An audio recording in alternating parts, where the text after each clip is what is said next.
Let's look at this picture.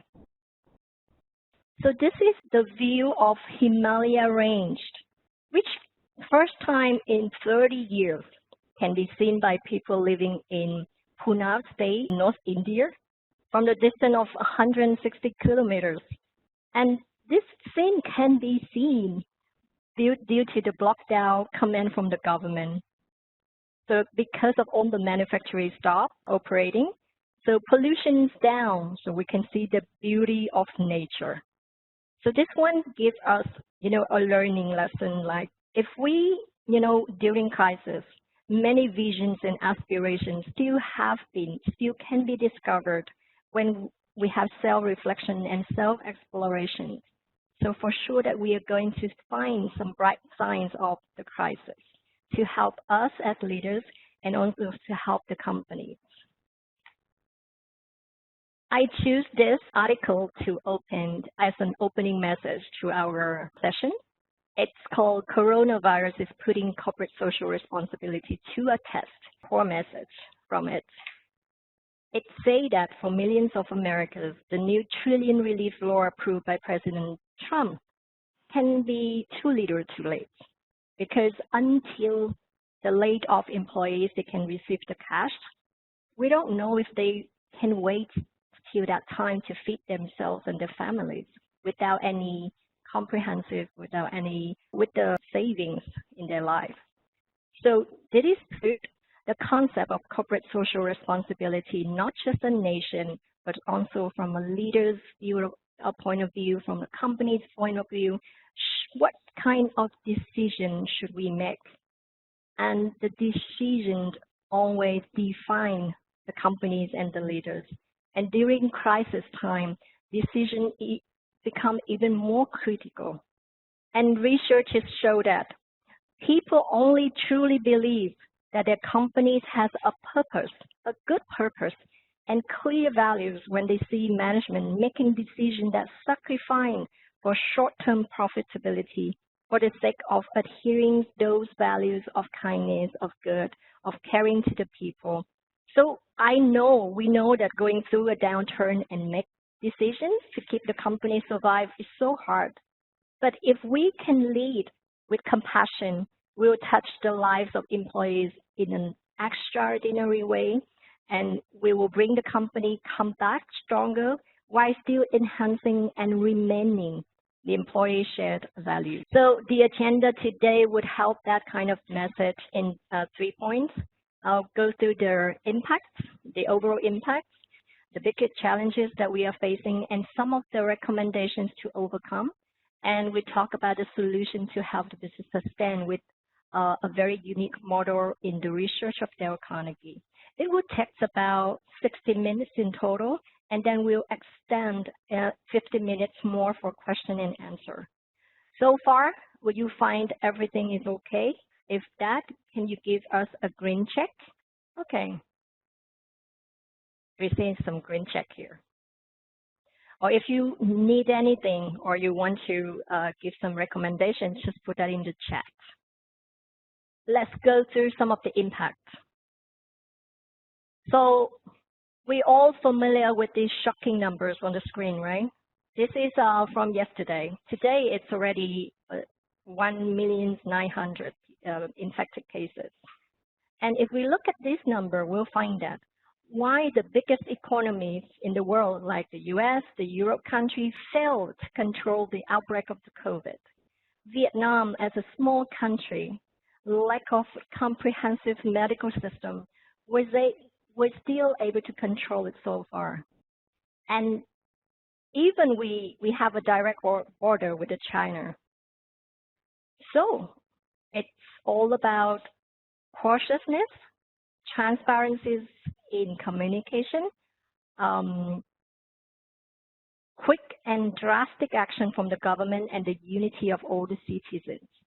So the lesson learned here for us as leaders, in crisis, we need to be extremely careful and drastic to think of all worst scenarios in order to have emergency plan ready, in order to have on-time and transparent communications, and also in order to have capacity to act quickly and drastically against the crisis. And of course, we as leaders are the people who need to be cautious, even though the worst scenario is not come yet, but we have to think of the worst scenarios in order to plan for it. So tourism of Vietnam down and lost about 7.7 billion in the first quarters of 2020.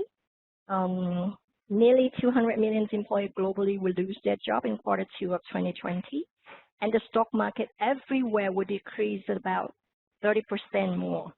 So some say that COVID-19 is like a real test for business. But when we look at these statistics, it seems to be a too strong test that has even killed a majority of the trials. And we are in those numbers too.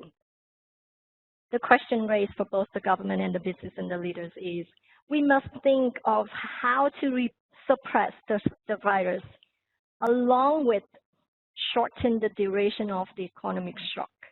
I mean, when we talk about economic shock, we talk about not the nationwide, but the business-wide that we are controlling in our business. So these numbers are bad, even though these are the survival options that we are having. Find if the coronavirus, if the COVID lasts till end of June, we will have about 40% of companies will suspend or go bankruptcy of their business. And if it lasts to the end of September, the number is nearly 60% or more. 3/4 of the business will go down, bankrupt. And if we look at this, we'll see all this cash surviving in hibernating time. We need cash anyway. So whatever survival option is, we still need funding and cash and spirit of everyone to survive. So because you already use your personal icons on the screen, can you just use your personal icon and then show on the option that you are doing for your company in order to survive in this crisis? Continue to reduce the business scope or suspend the business at the moment. So for 35% suspending the business, even COVID ends before June, how long does it take for us to come back?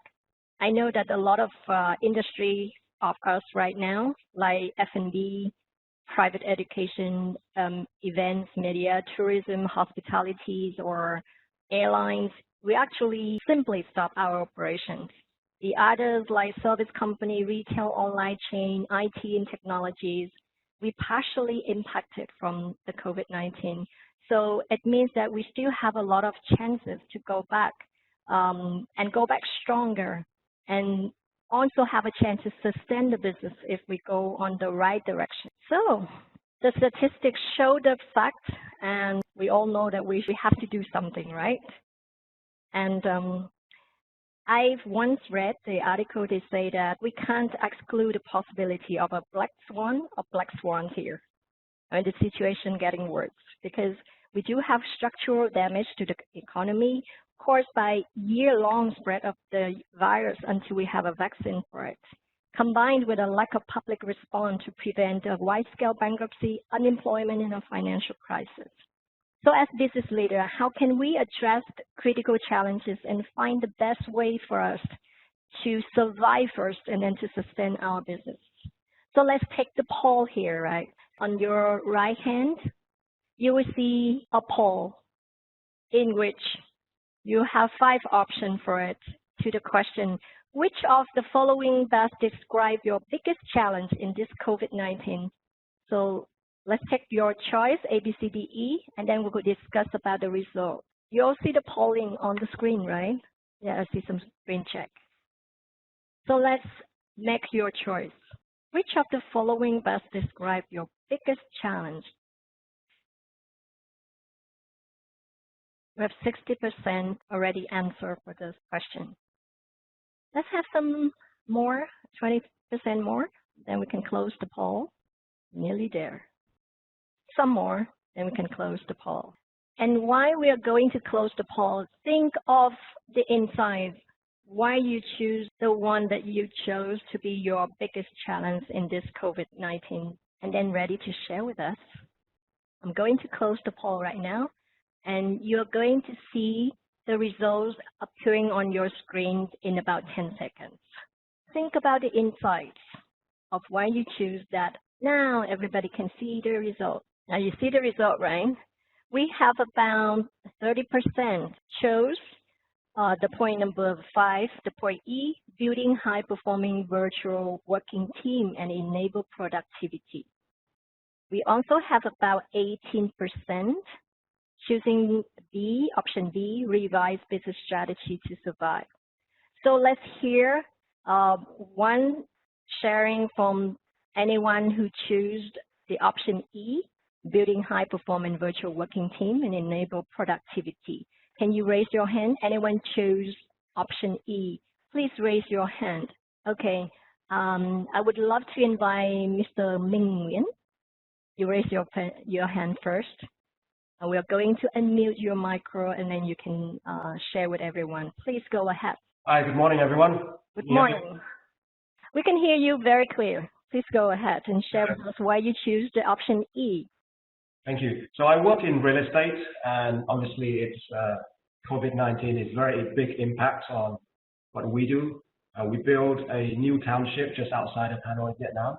Yes. The effects of COVID is not only on our product, our development team, which means new product in the future, but also managing the current township for the safety and security of people currently living in our existing township. So I chose option E because, you know, the past sort of 2 weeks working online and with most of our team working from home really shows that productivity is one of the key drivers and one of the key area that we, I think, need to be focusing on once COVID is over and businesses are starting to come back.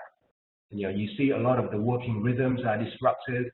You know, all of the way people worked before were completely different. And I think going forward, online meetings and sort of people participating from different areas, not having to come together and meet will be a norm. So I think having a system to ensure that productivity is engaged and produced effectively in that new environment would be very, very important going forward. Very spot on, I mean, and I do believe that this working from home is now the next trend, because nearly about 70% of U.S. workers now actually working from home. So you mentioned about we need to have a system to ensure the productivity will be there while we do have virtual working team. So what would be, can you share quickly with us what has been your measurement in order to make sure that productivity is there while your team is working virtually? I think, like me, most of you in this room has faced sort of online meeting in the past, and I'm sure you can remember the first few times when everyone tried to get there, whether it was on Teams or Zoom or different platforms, that we probably wasted half the time just figuring out what to do and how to really run an effective meeting on that medium. I think as slowly as people get onto it, you know, you can still see that things can be improved so much quicker. I think honestly, I don't know about other businesses, but from my company perspective, integrating all of these different platforms, because you work with outside partners, not only yourself. So most people would be using 4 or 5 different platforms in their daily life. They're switching on and off between these things, trying to log on and have effective conversation. I think that wastes, you know, at least 30%, I think, of the time is wasted on just the logistic and the organization of these things. And that's why I said, you know, the system and the processes for companies to really help its employee, help its people to run this meeting more effectively in the future. We're trying to do that too, giving solutions in order for everyone to increase productivity by using technology and be able to equip our employees with technological mastery. So in order to increase at least 30% of the time wasting on technology, like you said. Thank you very much for the advice and practical sharing. You're welcome. Yeah, thank you. We are going to mute your micro again, and then we'll talk soon when we have chance. Thank you, Wang Ming. So the sharing of Mr. Ming from practical situation is that we still have so many room to develop and to equip our team in order to increase the productivity and find ways to help our business better. And I don't know if you share the same feeling with me. Like for the past 2 months, every night I stay quite up late with the thinking of what can I do next morning? How can I help our business to survive? And how can I keep everything as normal for the whole team and keep their spirits and then motivate them in order to come back, for us to come back after the COVID-19 is controlled. So it is a worry, but then it is what it takes. And since the COVID-19 is at no way predictable, it seems like now, so it's like we are having a war, but we don't know exactly who's the enemy is and what will be their hidden powers in the strategy is. So the only question now we put for ourselves as leaders is, what do we do during war in order to win? It's like, yeah, what can we do in order to win the war? So we finding some of the recommendations to share with you, and I believe that you already have researched quite a lot of the knowledge, but we do have some of the messages to send to you. We would love to share the model of 5 horizons of McKinsey. And we want to interpret that into 2 phases of, overcoming the challenge right now, thriving through the downturn of the COVID-19. We see the 5 horizons here, which include resolve, resilience, return, reimagination, and reform. And we would love to put those into 2 stages, 2 key stages. The first one includes the first 2, which we call survival strategies. And the third latter one would be sustain and grow and sustain strategies. And for the survival strategies, whatever we do here, for sure that we will have to survive the business with cash, with results, and in order for us to think of the future. So in general, for these 2 steps of survival strategies, we should constantly reframe what we are understanding about what is happening with our businesses. It might include we run outage scenarios to assess the possibility of the unforeseen impacts to the business. Or we apply transparent communication plan. We share the pain with everyone. We get everybody to get into the boat with us. And we create an emergency operations center in order to act as quick as possible. We're trying to cut in cost, reevaluate partner suppliers' capability. We also might consider the strategy of crowdsourcing ideas with our employees, get them into the game together with us. So that's what we can do in the survival strategy part. For the grow and sustain strategies, after we can survive, not just after, sorry, I might use the word wrong. Why we are finding the survival strategies? We have to think of the growing and sustaining strategies at the same time, because once the situations can be controlled, we can get back right immediately, strong, with the unity of the whole team. And the 3 parts, the 3 horizon, 3 steps, including return, reimagination, reform, would practically include things like we sit together and think of a disruptive plan to change our business model or to change our business scope. We use adaptive bottom-up approach to complement to top-down efforts. Now we need to have a collaboration between top-down and bottom-up as well. We prepare for the change world, the change context that is going to change the way that we do business in the future, in the short-term future. And of course, because COVID-19 is changing almost everything that we are doing, including life and work, we need to address new consumption habits as well. And then from that, think of innovation ideas for new needs in order to respond to the new needs from the consumption habits. So these are the two stages that we recommend based on the model of McKinsey. And also, we talk about how COVID-19 is changing everything that we do. And from expert view, there will be so many changes that as a company we will apply when we do businesses in this time and after the COVID is controlled. But we don't know yet when it will be controlled. Some of the trends, the tendency you might see on the screen include organization will develop trust-based cultures with employees. And recommendation is build a trust-based culture because this time allowing us to share, to get everybody in the boat with us, together with us, and transparency is the key.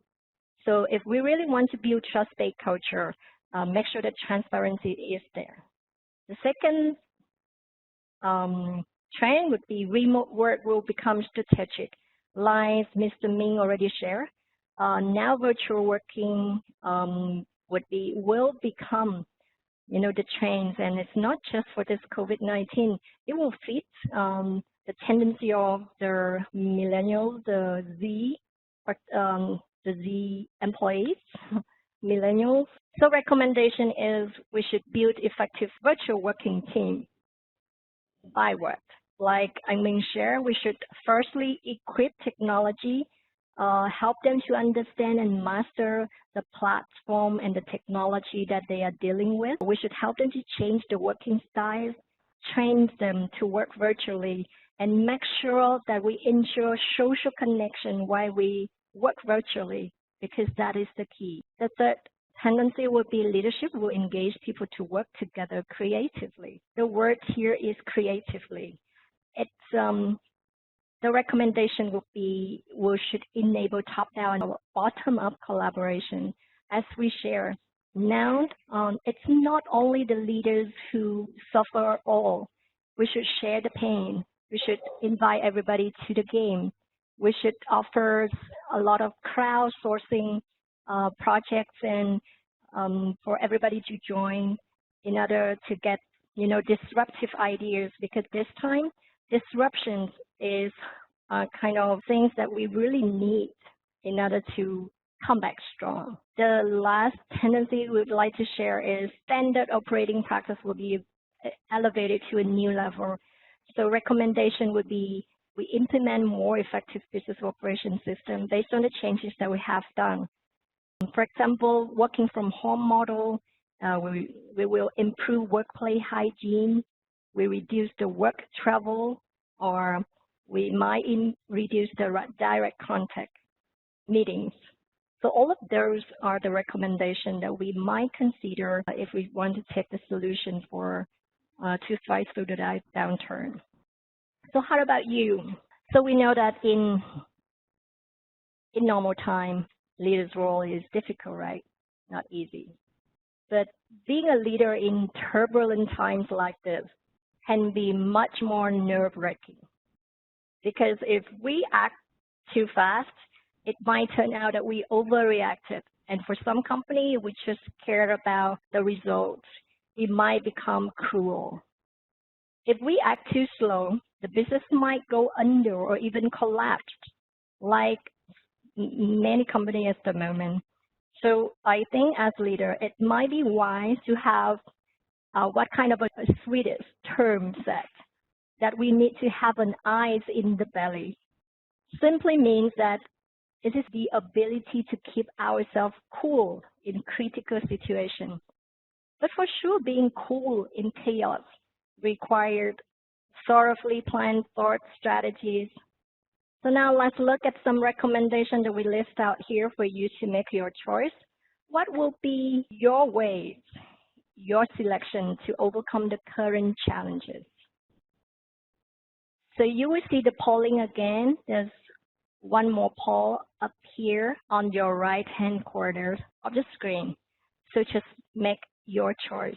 What would be your best or your most preferred solution to thrive through this COVID-19 crisis, taking into account the challenge that you chose previously? I mean, can you make your poll?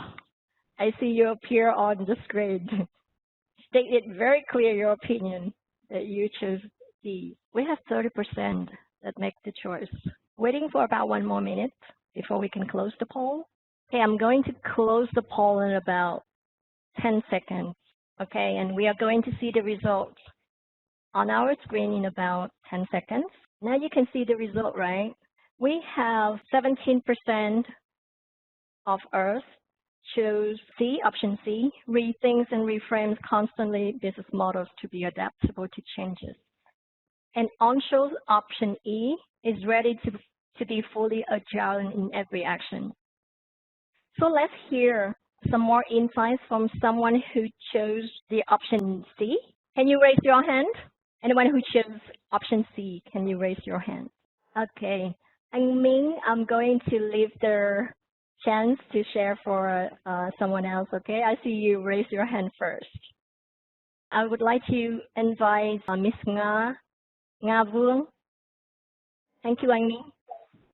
Ms. Nga Vuong, we are going to unmute your micro and you can share in about 30 seconds of why you choose the C as your option, please.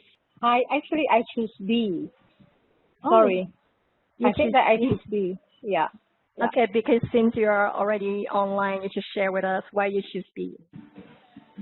Yeah, so for me, if we have a new business model or if we have anything that we would apply for this difficult time, we have to ensure that we will have very clear and transparent communications to our employees and get their support, and also together we work on the new plan, or together we work on any plans that we prepare for this time.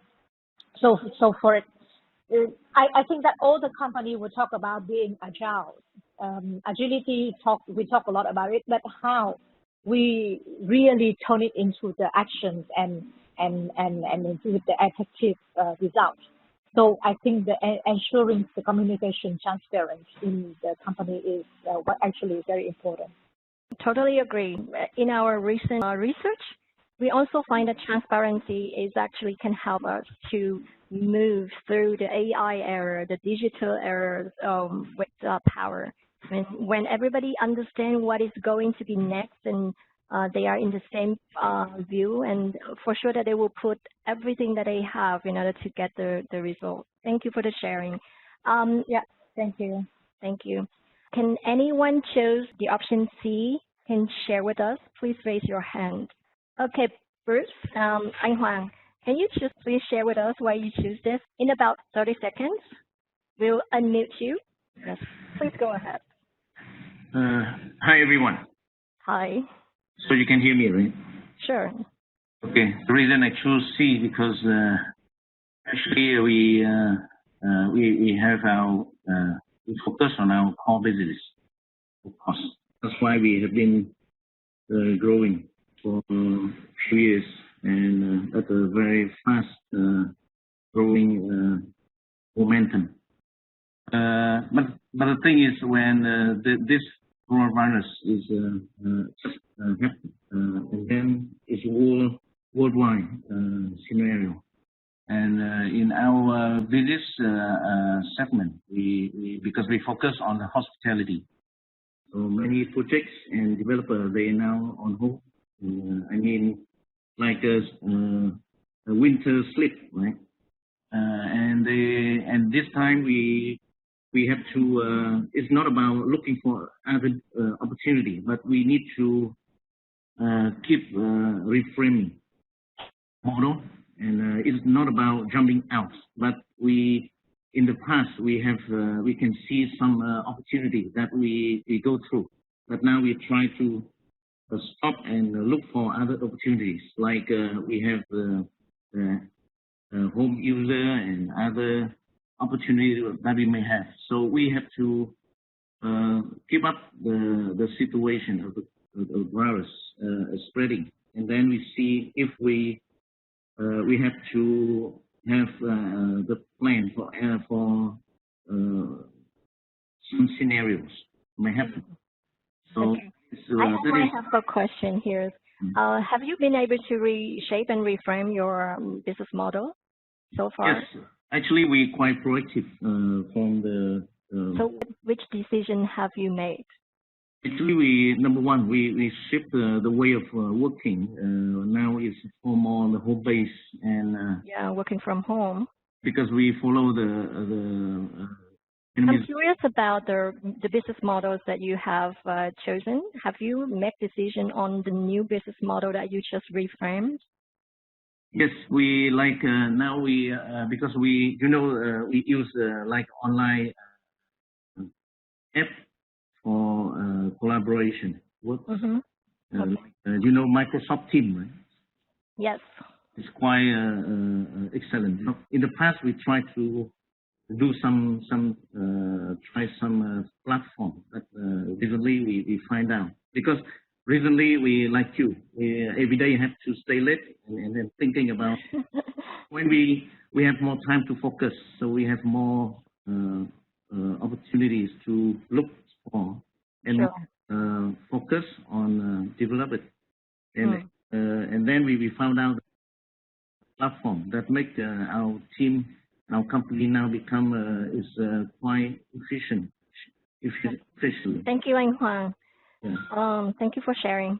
We can see that while you're reshaping and reframing, you find new innovative ideas, and everybody seems to have the spirit back, right?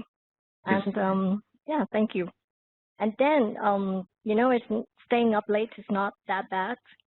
If we're staying up late and fighting revolutionary things to do for our business, for our team, and for the economy of our country.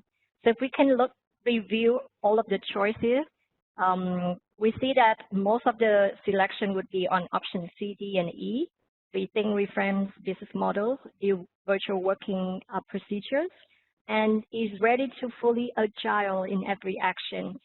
And through our short discussion, we learned that to fight against this war, I mean, it has to be the war spirit.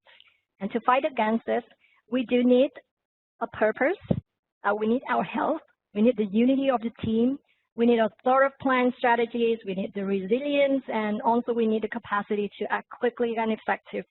And majority of those elements would be in the building blocks of that created a new competency for company in the new era, which we call agility. And we are going to share with you a research on agility. Even though we heard that, you might hear about agility in many contexts, but this is the context that Dale Carnegie put together when talking about agility. And let's see how it might be worked in the context of thriving through the COVID-19 crisis. And before I hand it to Joe to share about the agility model, let's see the video that captures some of the key points that we draw out from our research of agility. Organizational agility, the new competitive divide. Companies today are under increased pressure to change and adapt. Disruptive technology, new competitors, and ever more demanding customers are requiring businesses to pivot quickly. Big data, digital transformation, and artificial intelligence are further revolutionizing the workplace. For companies to stay competitive, they must be agile. Agility refers to the ability to gather and act on new information, make speedy decisions, and embrace continuous change. Agility is a priority for leaders. 81% of executives consider agility to be the most important characteristic of successful organizations, and it makes a difference. Companies with greater agility report faster innovation and quicker time to market. To help businesses become agile, Dale Carnegie developed the building blocks of agility. It begins with purpose. A customer-centered mission provides direction for employees, the right tools and processes to capture and share data. It's supported by strong social intelligence, those interpersonal skills that help people build and maintain the positive relationships that enable great teamwork. And it depends on resilience, the ability to bounce back from failure, which requires confidence and a positive attitude. All of these elements are supported by the capacity to act. But only 29% say colleagues openly share new information. And just 3 in 10 strongly agree their organizations have the ability to change in response to new insights. By developing a capacity to act, organizations enable the creativity and collaboration that allows them to innovate and adapt to continuous change. To learn more about strengthening the foundations of agility in your organization, download our white paper or explore our best-in-class training programs at dalecarnegie.com. So, Joe, I will hand the ball to you, and then you can control the slides and the sharing. Okay. There's a lot of different definitions for the word and different different theories. When we talk about agility, what we're talking about is an organization's ability to gather and act on information. So that's the first thing, is gathering and acting on information, making decisions quickly, and then being able to implement change to meet rapidly evolving requirements of customers in the business environment. And clearly right now with COVID-19, we've got such critical changes in the business environment that we have to be able to respond very quickly. So the foundation for our framework on this agility model really was rooted in our research. And we have a team of people who conduct research for us. And again, just by way of background, we, as Dale Carnegie, this is our 108th year in business. We have 86, or we've got 200 operations operating in 86 countries. And so for the purpose of this study, we were looking at 11 countries, about just over 3,500 respondents. And part of the study had to do with agility. Part of it also had to do with artificial intelligence, because really that is a framework right now, or that has been and will continue to drive change. And the question is, how quickly are companies prepared to adapt to that change? So the model that we have developed, and again, we're not going to have a lot of time to go into all of these in depth, but what I hope to do today is to give you a good overview of this and really some ideas about things that you can apply in your businesses, particularly as it relates to COVID-19 and really overcoming this crisis, but also what the cultural things that we can do in all of our companies to really be able to pivot and to drive change. So the quick overview of this is that agility, the framework, has to begin with an organizational purpose, and we'll go through and talk about what that means and why that's important. Tools and processes, the ability to measure and to analyze data so that we can make decisions on data. Social intelligence really relates to our psychological safety and the ability of our teams to be able to make decisions and have a framework to take risks. And then resilience, of course, goes to attitude, both individually and organizationally. Are we, and especially right now, and this is something that Lynn had talked about, how do we respond in the face of threat in a wartime type of environment? There are a lot of different ways that people could respond. But when the culture has resilience, when we have organizational purpose, tools and processes, social intelligence, and resilience, that creates a capacity to act. And that capacity to act then is the core part of what drives agility. So why does agility require a clear purpose? And first of all, when we talk about a purpose, what we're talking about, I think, is really, I frame it in two different ways. The purpose generally is relating to the mission, the organization's reason for existing. It's the true north. That purpose can be going to the organization's mission itself, or it can be going to a situational mission. So really a purpose of agility, I mean, the COVID-19 situation can be an impetus. If there's a clear focus on what needs to be done, that can enable the organization to move much more quickly. So as we look at why does agility require a purpose, number one, we're dealing with people, and people look for certainty. And so having that clear purpose makes it clear to them what they need to do. It also provides a rationale. As adults, we don't like to do things without being told why. So what is the why behind what it is that you're asking me to do? We know change can be difficult, so it's important to have a why. We also have organizations that are organized sometimes in hierarchical structures or functions or divisions. And the best organizations, some of the most successful ones, are those that can operate not in silos, but instead in a cross-functional, collaborative way. Also having that purpose lets us know what trade-offs we should make and shouldn't make, and it also helps people really understand the meaning of what it is that they're doing, the value that they are offering themselves. Because as adults, and especially as people, we want to be able to have that sense that I'm doing something that is important.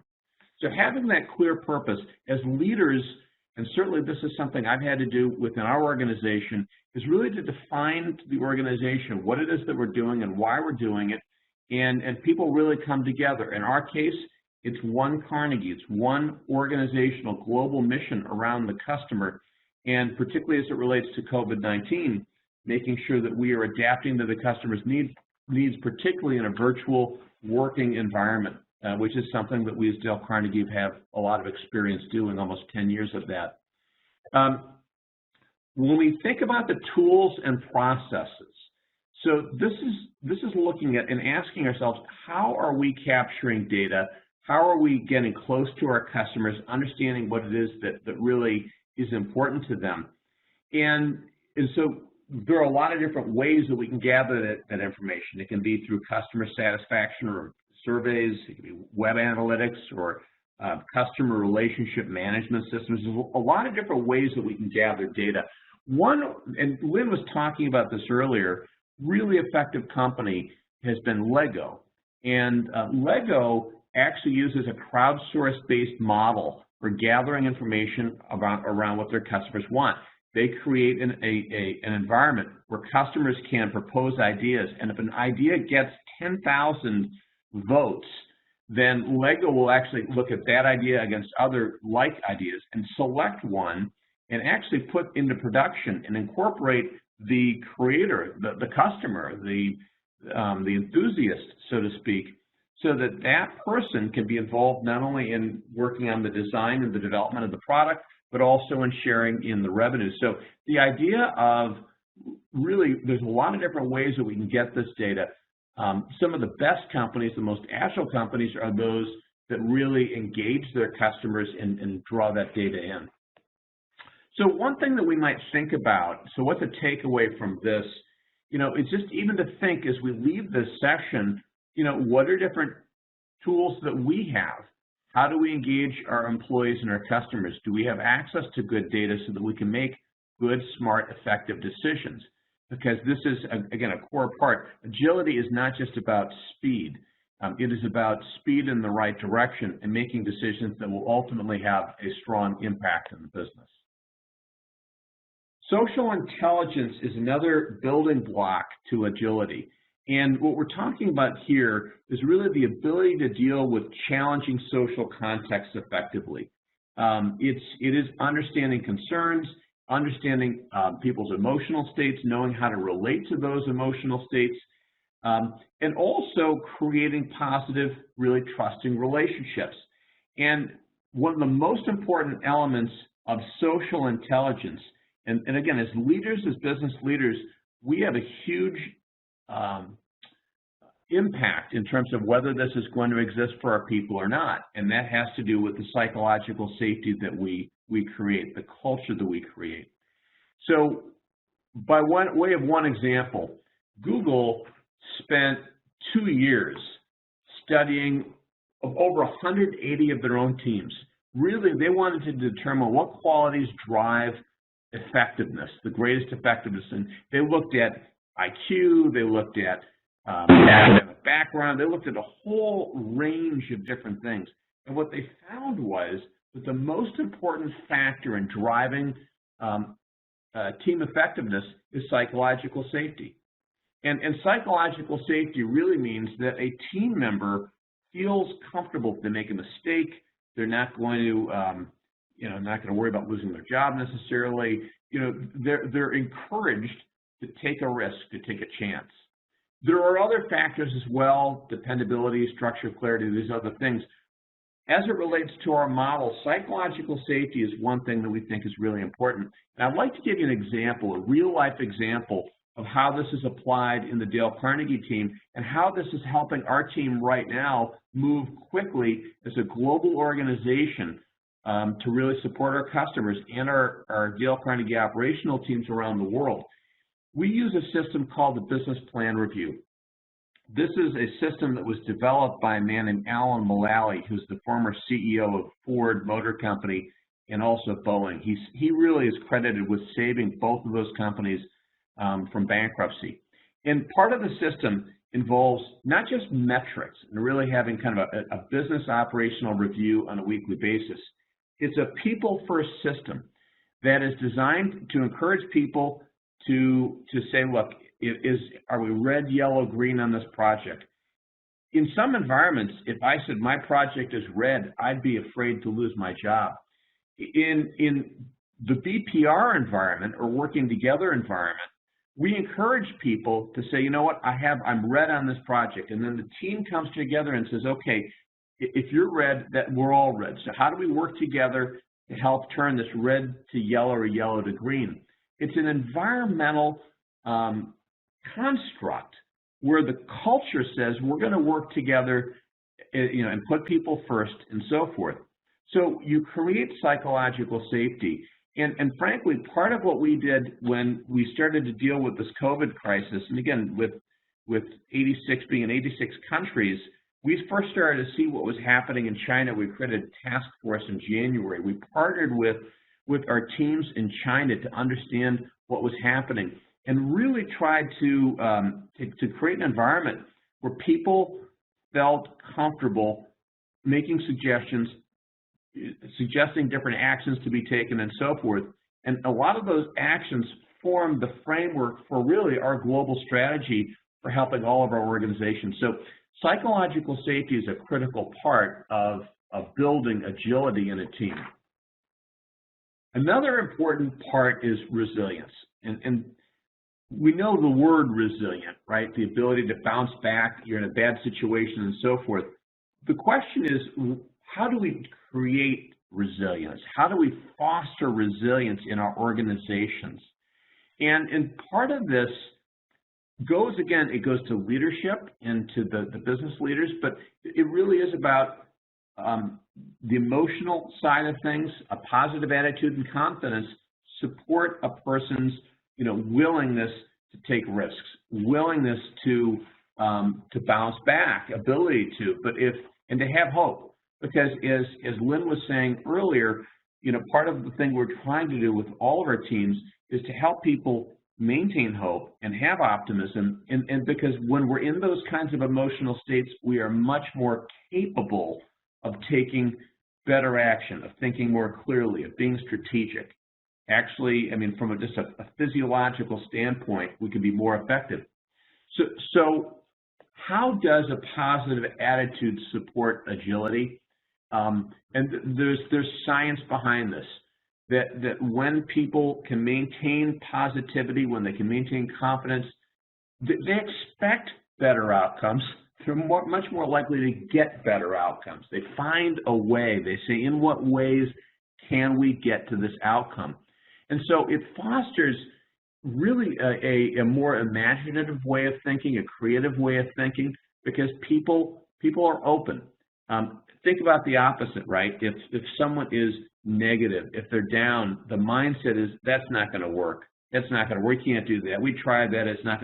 On the other hand, if the mindset is one of positivity and confidence, people are better at problem solving, they work together more effectively, and so forth.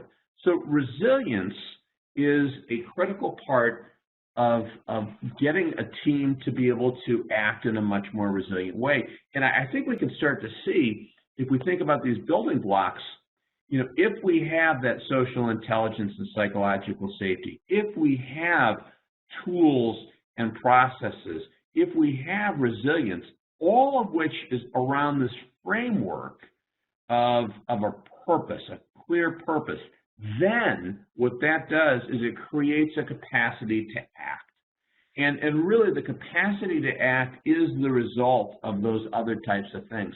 And what this means is that an organization is willing to take action, to take steps to do it quickly. And again, enhancing an organization's ability to do this really involves the other types of things. So capacity to act, from my standpoint, is an output. If we have those other factors, if we're really good at it, if we're promoting a culture that is a people-first culture, then the organization is much more likely to act. So what I'd like to do now, because this concept of agility is such an important one, is to offer a poll. And so which of the following best describes how your organization thinks about agility? So, one is you're not thinking about agility right now, not talking about it. The second is you're considering it, but so far really nothing has happened yet. The third is we're actively working on becoming agile, at least in one area, maybe more than one area of the organization. And then the fourth option is most, if not all, of the organization is working to become agile. So take a moment, if you would, please, and select the answer that applies to you. And Lynn, I'm going to ask you for a little guidance here, because I think you're going to conduct the poll and let us know how much time we have for people to complete this. Thank you, Joe. I think it will be about 1 minute more for everybody to make the poll. And while you're making your selection, your choice, think of agility in the building blocks that Joe has shared, which include organizational purpose, resilience, social intelligence, tools and processes, and a capacity to act.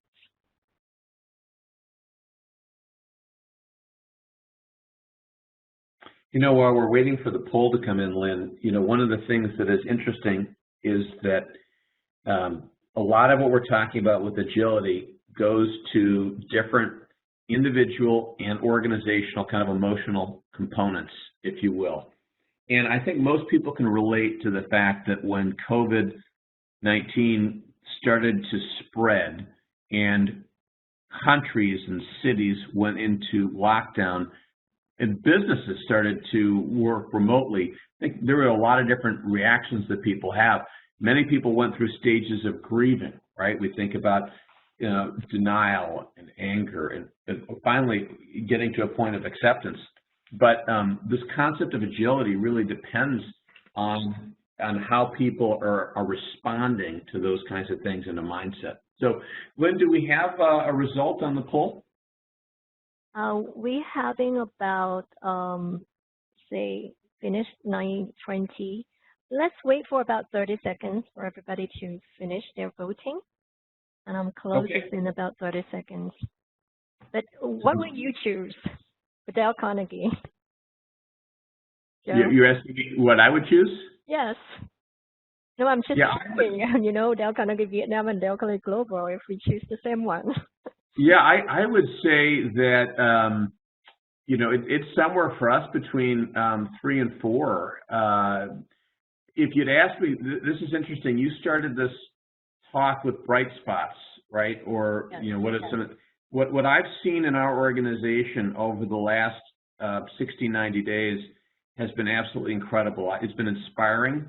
I've seen our whole global organization come together and move far more quickly than I've ever seen it before. And I think we had very talented people before. What's happening is that this crisis has really, brought people together. So from my standpoint, we've been really moving probably from a 3 to much more of a 4. Of course, there's always, I almost would hate to say 4 because there's always work to do, right? So what do you think, Lynn? Yeah. I think we have the same, choice. Because for Dale Carnegie Vietnam now, even though we split the team in half, one is working from home and one is still want to go to the office to feel the spirit and the fire. I think the whole team is now on fire with all the initiatives that we're trying to put out for the customers and also for the global team. So we have the result. Joe, can you just have some debrief on the results? Yep, I can see it. I can see it. It looks like the top vote getter was the third one. We're actively working on becoming agile. That was about 28% was the highest one. And then there was a tie for the second. We are considering agility but haven't done anything. And the fourth, most if not all of our organizations working to become agile. So that's good. I mean, it's important that people have a pulse or a sense about where they are right now, because it's really from where we are to where we can go. So what can leaders do if we leave this webinar? What can we do specifically? And the first is, and I'm going to jump to number 2, assess your agility readiness. That's what the poll we just did was about, right? So it really is thinking about where is your organization? What are the obstacles? I think as a CEO, I can say that so much of it has to do with culture. So, and it's true, all of us as leaders have a responsibility in that. But going back to number 1, I can't imagine in this day that any organization would say that it's not relevant to be agile. Right? We have to be agile for our own survival and for the future. So then the question is, where do you need to start the most? Where is it most important? And it might relate specifically to really addressing your customer needs in a COVID-19 era. In the Dale Carnegie world, a high percentage of the work that we did around the world was in classrooms. And, frankly, no one really does it better. I don't mean to be arrogant, but we've been around for a long time. We know what we're doing. We also have been delivering live online programs for about 10 years in some parts of the world. We've accelerated that to all the world, and we've needed to do that really because this is what our customers need. So starting where it's needed most, knowing where the organization is, and then really focusing on the leaders. Who are the people who can help drive this throughout the organization? And a lot of this involves listening and empowering and trusting them to help do what needs to be done. We created a task force very early. That task force was empowered. They did some absolutely incredible work to help accelerate, develop a plan and accelerate that throughout the whole organization. So Lynn, those are the things I would cover, and I will turn it back to you. Thank you, Joe. And also thank you for your leadership as well. I really can see your leadership works really well for our global network, and exactly the role model for the agility building blocks that we're talking here. So thank you for that. Thank you, Lynn. And let me just also say, too, you and our Vietnam team have been extraordinary and really are helping lead the way. So thank you for all your work. Thank you very much. So it's almost 90 minutes of our time. So we want to end with something that you might take back to apply to your organization or your team. I really like the phrase that Joe just mentioned, situational purpose. And that COVID-19 creates a critical situation that we should have our all situational purpose as well. So now is the time that we use the chat box. So please click on the chat box and then type in the best idea you learned or you take from the sharing today, from the discussion today. So we'll take about 2 minutes for you to do that. And please help us and, together with us to do this, because all of the ideas that you learn will be shared to everyone later on, and it will be the best practices to learn from as well. So please go to the chat box, type in the best idea that you take from the sharing today. Thank you. And by the way, the WebEx training platform has an amazing job of recognizing who is acting and who is not really active in participating in the session. We see some of you have a lot of work to do outside this one, right? So for the last moment of our session, just give us one idea that you really found useful that you can apply to your company or your team, and share that into the chat box with us, please. We see here from Anh Bình, you're from Anh Bình from Vietnam, right? Positive thinking, being agile, resilient. I'm sure that you will bring all of these blocks to Vietnam team. Stay positive in crisis. We might find new solutions. For sure, we always can find bright signs in crisis. This is plan review involving everyone. Mahmood, thank you, coming from Carnegie, Malaysia. You're active, applying the business plan review, right? And also trust and transparency, building blocks. Okay, we spend about 30 seconds more for you to type in your best ideas. Learn from the sharing today. Ready to be agile for any action. This is Conti Tam, social intelligence and agility. Becoming agile as a leader. After this one, we will send you also the white paper of the agility research that we made last year, so you can have more insights of what Joe has shared with us. Okay, so thank you for all the sharings, and I do believe that, you know, we bring everything here to create the bright sides of the COVID-19 crisis. And we really want to end the session with a video, a simple one that captures some of the ideas that Joe has shared with us in his part. So let's have a look. These are trying times for a lot of working people, but there's a silver lining to all situations, and the opportunity to thrive in the face of the COVID-19 crisis is in your hands. A change of attitude can go a long way. Forbes reports a study found people who were optimistic performed better and had greater satisfaction with their work. Of course, it's okay to feel down, but do your best to bounce back with a positive attitude. One good thing that comes with uncertain times is that when it comes to work, standard boundaries between job roles are reduced. This presents an opportunity for you to contribute to your team rather than waiting for directions. For example, your company could be solving new problems in service to coronavirus challenges, and your skills can contribute in brand new areas. Don't miss the opportunity to be a team player. Demonstrate empathy and encourage colleagues who are struggling. Lastly, do your best to endure the storm. In the face of hardship, your company would be glad to know your persistence and perseverance made these trying times a little bit better. Very simple. Lesson point, learning points for us from this video is quite simple but strong. Optimistic people perform better. And let's take command, proactively find solutions that work the best rather than waiting for direction. Or demonstrate empathy and encourage colleagues who are struggling, or try our best. Always show persistence and perseverance to contribute as a valuable team member. Either you are a leader or a team member.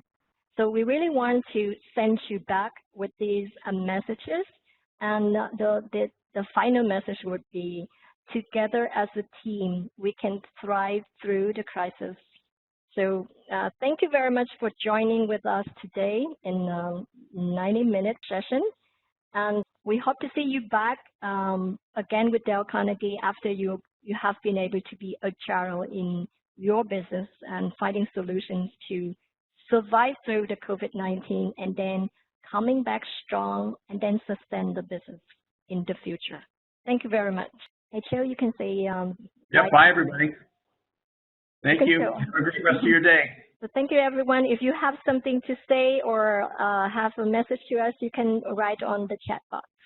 And have a great day. Xin chào các anh chị. Bây giờ chúng ta có thể nói tiếng Việt được.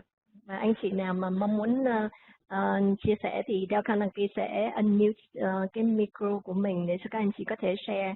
Anh chị có thể tự kiểm soát được cái micro của mình nhé. Ok, anh Bruce. Chào chị Linh. Dạ, chào anh. Hi everyone. Cảm ơn anh đã dành thời buổi sáng này cho với mọi người. Nhớ mọi người quá. Dạ. Ở nhà này thực ra mình thì bên mình thì cũng vừa nãy nói chưa hết, nhưng mà thực sự là những cái thời gian vừa qua thì nó cũng giúp cho mình tập trung được nhiều hơn, vì là giống như là ngày nào cũng phải quan tâm đến nó. Thế mà thứ hai nữa là khi mà đã bên mình thì có 70 người, thế thì thành ra là khi mà phải chia việc ở nhà, chia nhau làm thì họ tìm cái cách nào đó để có cái sự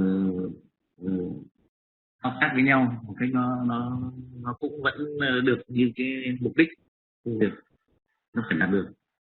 Thế thì phải tìm ra những cách nào đó. Thì mình thấy là nó cũng là cái dịp tốt để giúp cho cái là mình phải quan tâm hơn tất cả mọi người. Nghĩa là có cái điểm lợi là nó giúp cho là qua cái dịp này là tất cả mọi người đều quan tâm đến cái việc công nghệ thông tin. Thì phải mọi người có vẻ là focus hơn đúng không anh? Linh có đọc một cái bài báo viết cũng hay lắm, là quẳng gánh lo đi và vui sống của Carnegie viết á, thì không có nói là chúng ta quẳng gánh lo, mà chúng ta không phải là không lo nữa, mà chúng ta không lo nữa mà chúng ta hãy nghĩ nhiều hơn để chúng ta có thể quẳng gánh lo đi. Cái không tốt ấy, hoặc là những cái lo ngại thì đương nhiên trên mạng đầy là mình có thể rất nhiều, nhưng mà những cái bản thân là mình thấy nó tốt là chính là từ cái công việc của mình thấy nó có những cái cũng rất là tốt. Nhất là nó giúp cho mình mà thực ra trong cái bài này đã đề cập ít nhiều. Thế thì thực ra mình cũng giống như là mình chỉ mình có cái nhớ với quên, đó là việc đầu tiên là mình thấy là tất cả mọi người cùng suy nghĩ về công ty nhiều. Dạ. Cùng nghĩ đến công ty và cùng đặt mình giống như là cái người mà run công ty đấy, như là tâm nhiều hơn. Ownership đúng không ạ? Mình cảm nhận ownership đấy, như là và cùng suy nghĩ xem cách đóng góp để làm sao công ty có thể có điều kiện để nó tồn tại. Thứ nhất là anh vượt qua được cái giai đoạn khó khăn. Mọi người, thứ hai nữa là gì, là cái mức độ tương tác làm việc. Như lúc trước là gì, là ví dụ như là mình chỉ bảo vệ những quan điểm của mình thôi. Thế còn bây giờ thì thực ra là gì, mọi người sẽ tìm cách cộng tác với nhau tốt hơn, tự bảo ban nhau. Thì đấy là những tự lo cho mình. Thank you anh. Linh sẽ mời một anh chị khác chia sẻ nha, anh Bruce nha, anh Hoàng nha. Cảm ơn anh. Tinh thần tự lo trong thời chiến là sẽ giúp không những cho mình mà cho cả đất nước. Xin mời chị Bích Loan. Micro của chị Loan on rồi đấy ạ. Xin mời chị. Vâng. Xin mời chị chia sẻ đi ạ, mọi người đang nghe ạ. Xin chào. Xin chào chị Linh cùng tất cả các anh chị. Rất là cảm ơn chị Linh đã tổ chức buổi trò chuyện ngày hôm nay. Và như vậy thì mình nghĩ là cái lợi đầu tiên mà tất cả chúng ta có cảm nhận được là hôm nay chúng ta có thể là gặp nhau qua cái chương trình, qua cái kết nối công nghệ 4.0, thì đó là một cái hay. Trước khi mình sẽ những buổi thảo này mình sẽ phải gặp nhau, khi gặp nhau vậy thì đòi hỏi mình sắp xếp công việc nó sẽ rất vất vả hơn. Còn hôm nay với cái buổi này thì mình sẽ sắp xếp nó nhẹ nhàng hơn. Như vậy tôi nghĩ là cái lợi đầu tiên là mình sẽ có cơ hội để cập nhật cũng như học hỏi nhiều hơn và thuận tiện dễ dàng hơn. Nếu mà về góc độ doanh nghiệp á, thì Lan nghĩ rằng là ảnh hưởng thì chắc chắn rồi, tại vì cái nhịp kinh tế nó sẽ giảm xuống, như vậy thì nó sẽ ảnh hưởng. Nhưng cái hay là ở trong doanh nghiệp, nhân viên của mình cũng sẽ có phân hóa rất là rõ ràng. Đúng như những cái gì chúng ta hay thường nói, thì hôm nay mình thấy hành động. Những bạn mong muốn thành công thì luôn luôn họ nghĩ ra một cách để làm việc, và những bạn và họ luôn thấy cơ hội. Ví dụ bên ngành mình đi, thì ngành mình sẽ tập trung nhiều hơn về cái marketing xuất khẩu và gặp face to face nhiều hơn, không làm nhiều quá về cái marketing online cũng như là như vậy, hoặc là marketing online. Thì thông qua việc này thì tất cả đội ngũ của mình sẽ cũng rất là nhanh chóng sẽ đa dạng kênh phân phối, là những marketing online, truyền khẩu, và mọi người sẽ, ví dụ bên kênh mình thì cũng rất là nhân viên cũng rất là đa dạng về năng lực. Cho nên nói về công nghệ 4.0 trước đây thì chắc chắn là mọi người sẽ, những người lớn tuổi vân người ta sẽ nói tôi sẽ không làm được. Nhưng mà thông qua cái đại dịch này thì tất cả mọi người ai cũng có thể làm được cả, và họ học rất là nhanh. Thì Lê nghĩ rằng là đó là một cơ hội. Nếu xét về cơ hội bản thân mình á, thì Lan cũng nghĩ rằng là đại dịch á, thì bên cạnh những tổn thất chúng ta đã biết thì nó cho chúng ta bài học rất là hay. Ví dụ những doanh nghiệp như mình đó thông thường là mình phải lao ra ngoài rất là nhiều và chắc chắn cũng dành một thời gian nhất định nào đó cho gia đình, nhưng không bao giờ nghĩ rằng là mình có thể ở nhà với gia đình của mình suốt 10 mấy ngày mà vẫn làm việc được. Thì cái chuyện đó là nếu không có đại dịch này là chuyện đó không thể luôn. Có thể nói cách khác như là một thiên nga đen, bên cạnh những cái là mặt tối là về cái đại dịch thì nó cũng là một cái mà chúng ta không thể tưởng tượng là mình vẫn có thể ở bên gia đình mình để làm việc. Và thực sự còn dễ gọi là góc độ cá nhân nữa thì trải qua rất là nhiều năm ở Sài Gòn đi, thì lần đầu tiên lên thấy là con mình sẽ biết từ chặn vạn là gì, bởi vì rất là hiếm hoi. Trước đây mình ở quê thì mình sẽ rất là hiểu về từ chặn vạn, nhưng mà ở Sài Gòn mình không có cảm xúc chặn vạn, bởi vì vẫn là đông đúc, vẫn là đèn xe náo nhiệt. Thì ngày hôm nay một lần đầu tiên con mình biết là chặn vạn là gì, và biết cái cảnh là người ta sẽ giờ đó người ta sẽ vào nhà. Cái nữa là mình thấy là gì, mình cảm thấy đây là một kỳ hè rất là thú vị. Nếu như những lần trước những kỳ hè thì nó cũng không có gì là yên ả, bởi vì rất là bận rộn với những cái trip, mình vẫn phải làm việc, giờ mình phải sắp xếp những cái trip vân vân, thì nó cũng là một cái chuyển đổi trạng thái thôi. Thì mình thấy hay nhất là tất cả con cái sẽ quay quần, cha mẹ sống trong một cái không gian rất là vui vẻ, không thể ra ngoài nhưng vẫn rất là hào hứng vui vẻ suốt bao nhiêu ngày, và nghĩ ra những cái chuyện mà trước là không bao giờ nghĩ. Ví dụ là nấu ăn nó rất là trở về truyền thống, thì mình nghĩ là làm cho chúng ta vẫn cảm thấy rằng là gì, ok, vẫn có thể phát triển kinh doanh, vẫn có thể nối tiền thế giới, nhưng vẫn đáp ứng được những cái truyền thống gia đình. Khi đại dịch qua rồi, Lên không biết là khi đại dịch qua rồi mình có giữ được kịp tiền không, hay vẫn là quay cuồng lại. Thì đó là cái điều mà Lên nghĩ rằng là trong thời điểm này mình vẫn là cố gắng đồng hành cùng xã hội, giúp được gì thì giúp. Doanh nghiệp vẫn điều hành, vẫn có khó khăn, nhưng có rất là nhiều cái lợi trong cái thời điểm này. Đó là giá trị tinh thần, cảm xúc và cái năng lực từ bên trong của mỗi chúng ta. Wow, chị Loan có thể viết cái sharing của chị nãy giờ và post lên trên các báo được đấy hả? Rất là hay, vì nó đủ rất nhiều những cái góc nhìn, góc cạnh từ cả công việc lẫn cuộc sống nữa. Hồi nãy chị có phải là lựa cái bright side là family unity không chị? Không, hồi nãy cái khúc đó thì Lên đi qua một chút, tại có một cái vấn đề để giải quyết á, thì Lên không vậy nếu như mà được lựa chọn lại thì có lựa cái family unity không? Ok.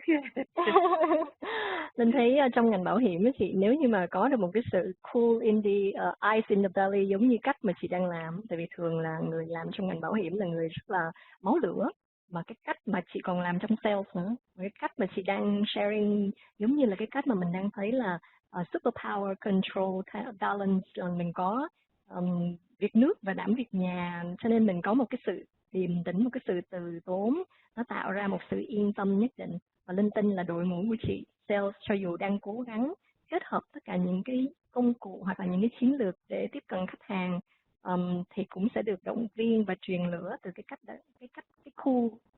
cool manner này của chị rất là nhiều. Cảm ơn Linh rất là nhiều, cũng phải học hỏi từ Linh rất là nhiều. Thank you chị. Linh xin phép chia sẻ, nghe chia sẻ của một chị nữa là chị Phương Anh, và sau cái chia sẻ này thì chúng ta sẽ cùng nhau kết thúc cái phần sharing ngày hôm nay nha các anh chị. Chúng ta sẽ có thể kết thúc vào lúc khoảng 10 giờ 30 phút ạ. Cảm ơn, xin mời chị Phương Anh ạ. Chào Linh và các anh chị ạ. Mọi người nghe được Phương nói không ạ? Dạ nghe ạ. Chị Phương Anh là đang làm trong lĩnh vực IT đúng không chị? Mình làm về công ty tư vấn quản lý và tư vấn về giải pháp công nghệ. Thì bên mình cũng làm về các cái phần mềm ạ, về nhân sự. Trước tiên là rất là cảm ơn Linh và các anh chị đã tổ chức, bên Carnegie đã tổ chức cái buổi ngày hôm nay, buổi chia sẻ ngày hôm nay. Thế thì mình nghĩ là cái dịch Covid nó cũng gây cho các doanh nghiệp rất nhiều ảnh hưởng, nhưng mà cũng như là cái key message ở cái phần trình bày này thì mình thấy là agile, tức là chúng ta như những cái lò xo ấy, khi chúng ta bị dồn nén và bị đẩy vào thì có thể là cái sự khả năng bật ra nó lại nhanh hơn, nó tốt hơn. Thế nên là qua cái dịch này thì mình thấy là bọn mình học được những cái cách làm việc hiệu quả hơn, mọi người cũng đào sâu kiến thức hơn và nghĩ sâu về một vấn đề hơn, bởi vì trước kia thì mọi người bị công việc nó cuốn đi, mình không có nhiều thời gian để xem lại, nhìn lại mình đã làm được cái gì hay là mình làm như thế có tốt hay không, và mình đã deliver được đúng những cái value hay những cái sản phẩm mình cho khách hàng chưa. Thì bây giờ là lúc mà mọi người cùng một vấn đề nhưng mọi người tư duy nó sâu hơn. Thế và bản thân sếp như bọn mình ý, thì lắng nghe nhân viên nhiều hơn, và thấy là gần với nhân viên hơn. Thế còn nhân viên thì mình thấy là các bạn ý thức hơn và chăm chỉ hơn rất nhiều. Thậm chí là có những lúc 2-3 giờ sáng vẫn thấy email chiếu chiếu. Thế và mình thấy là đấy là về công việc. Thế còn về bản thân cá nhân thì mình thấy là mình có thời gian để mình quan tâm đến gia đình, quan tâm đến bạn bè, quan tâm đến mọi người nhiều hơn, tham gia hơn vào các cái hoạt động thiện nguyện chẳng hạn. Thì mình nghĩ đấy cũng là một cái gọi là good sign thông qua cái đợt dịch này. Cảm ơn các anh chị. Dạ. Linh cũng phải cảm ơn các anh chị rất là nhiều, là vì thường á mọi người hay bảo là nếu như mà khi chúng ta tinh thần nó bị down một chút xíu thì chúng ta hãy nghĩ đến Carnegie và đến với những người của Carnegie, bởi vì họ có nhiều lửa lắm, họ có nhiều năng lượng lắm. Nhưng mà cái cách của các anh chị ngày hôm nay chia sẻ, Linh cảm thấy là thực ra cái chủ đề ngày hôm nay nó là Downturn, nhưng mà nó chẳng là Downturn, bởi vì con người nó đang có một cái nội lực rất là mạnh mẽ. Và Linh rất là thích cái so sánh liên tưởng mà chị Phương Anh đang để ở đây, đó là mình đang có trong người của mình một cái sức bật như là một cái lò xo vậy. Thì làm sao để chúng ta có khả năng quan sát hết mọi thứ, đánh giá, truyền động lực, suy nghĩ, rồi kết hợp, gắn kết đội ngũ để chúng ta có thể bounce back, bật lên một cách vô cùng là mạnh mẽ, cho dù cái dịch này nó có thể kéo dài hơn những dự định của cả nhà nước mình, của cả chính phủ, của đất nước và cả những doanh nghiệp nữa. Nhưng với cái tinh thần như thế này, cái tinh thần mình gọi là bất diệt, tinh thần lạc quan tích cực của những người lãnh đạo, thì Linh tin là niềm tin nó sẽ được lan tỏa, nó sẽ được truyền cảm hứng rất là nhiều. Và nãy giờ nghe những người nữ lãnh đạo rất là nhiều. Linh rất là thích power of women ladies. Cảm ơn các chị. Linh xin một lần nữa Linh xin đại diện cho Carnegie xin cảm ơn các anh chị rất là nhiều, và những anh chị vẫn đang ở lại trong room này cùng với Carnegie để chia sẻ thêm những cái quan điểm rất là truyền cảm hứng của các anh chị. Và Linh rất là khuyến khích những ý tưởng và quan điểm mà các anh chị vừa mới chia sẻ thì các anh chị hãy viết thành một cái blog nhỏ để có thể gửi đến cho nhân viên của mình, bởi vì nó rất là truyền cảm hứng, nó rất là thật, và nó thực sự là những cái liều thuốc mà chúng ta cần để chống lại cái đại dịch này. Cảm ơn các anh chị rất là nhiều và look forward to seeing you back soon with Carnegie.